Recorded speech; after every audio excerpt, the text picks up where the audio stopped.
Makinis, manipis, minsan, madungis, pero masarap. Mwah! Ikis.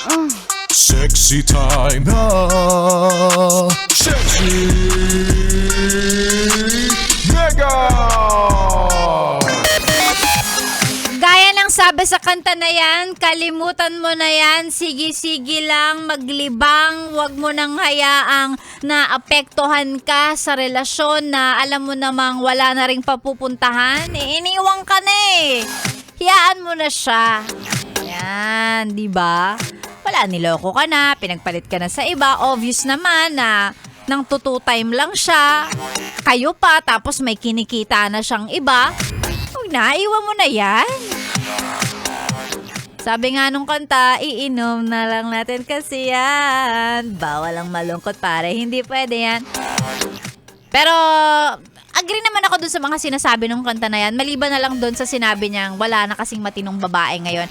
Actually, hindi lang naman babae ang nagloloko. Lalaki din naman. And wala naman pinipiling gender yon. Kasi naniniwala ako na pag yung karelasyon mo ay hindi ka talaga mahal, maghahanap at maghahanap ng iba yan. Pag yung karelasyon mo, regardless kung babae siya o lalaki siya, kung wala siyang respeto sa'yo, hahanap at hahanap ng iba. Ipagpapalit at ipagpapalit ka. Lolokohin at lolokohin ka. Mang time at mang time yan.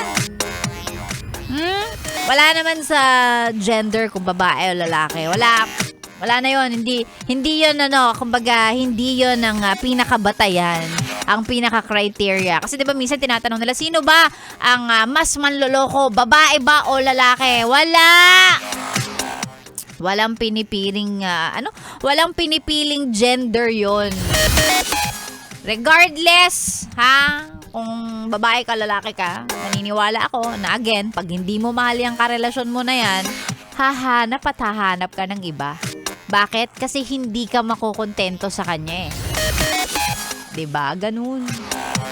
And kung kayo man ay nasa ganung klase ng situation, ganun, o ng ganung klase ng relationship, niloloko ka na, harap-harapan na, nahuli mo na.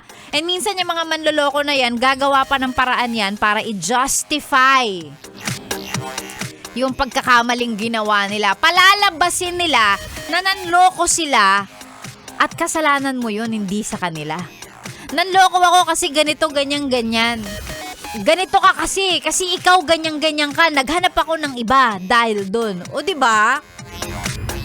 Sila may kasalanan pero palalabasin nila na kasalanan mo to kaya nila nagawa yung kasalanan nila. At yung iba dyan, nahuli mo na nga, i-deny pa nila. May mga ganun din. So basta ako, ipapaalala ko lang. Dapat merong kang boundaries, no? Alam mo lang yung mga klase ng kasalanan na kaya mong patawarin.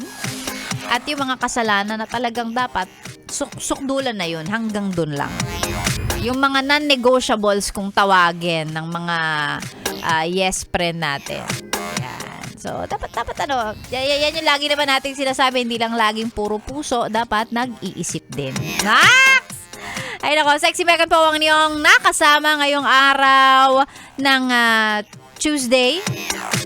Ayan, bago tayo mamaalam talaga. Hindi, bago tayo mag-exit at tapusin ang ating programa, mag-hello tayo sa mga yes friend nating always naka-tune in. Hi sa'yo, Janeline Lagradante. Sa umpisa lang magaling at sweet, pag tumagal, ewan ko na. Talaga namang may hugot pa.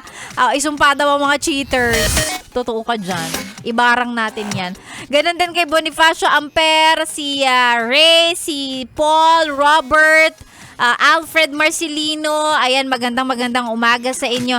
Ganon din kay Kyle Akala. Hello po, maraming salamat sa araw-araw at lagi ninyong pakikinig sa Yes FM. Sa mga nag-aabang, kung sino ba ang mamimigay ng 500 pesos ngayong araw na to, abangan ninyo, baka si Maria pala.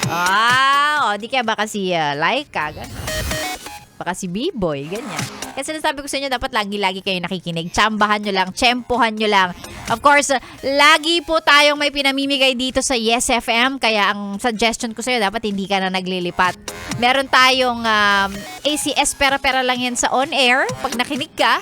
At pagka naman na-tsempohan ka, nag-iikot-ikot kami. Meron tayong huli cash. Pag nahuli kang naka-Yes FM, may 1,000 pesos, may grocery ka pa. Yan lang ang kailangan mong gawin. Kaya kung ako sa'yo, hindi ka na dapat naglilipat. lilipat. Ganon. Susunod na po, Maria Morena kasama nyo ngayong tanghali hanggang mamayang 3:00. Ako naman magbabalik bukas. Maraming salamat mga Yes Friend. Ito po ang 101.1 Yes FM. Solid!